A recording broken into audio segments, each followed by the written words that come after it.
इसमें अगर बच्चों के कंसर्न के हिसाब से देखूं तो बहुत सारे बच्चे जो बोलते हैं कि यार वो लो एकेडमिक बैकग्राउंड कैसे, I know of a student who had 47% in his graduation, जिसका 12th के बाद गैप था 2 साल का, ग्रेजुएशन के बाद गैप था 2 साल का.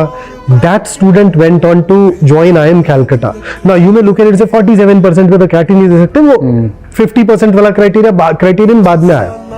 So जिस पर्सन की मैं बात कर रहा हूँ, he is one of those 3 students in my 25 years of teaching जिसको मैंने ये बोला था कि यार कम पढ़ा कर. जनरली तो मैं बोल रहा था ना पढ़ा कर. He was somebody जिसको प्लान दे दिया, उसने एग्जीक्यूट करना ही करना है.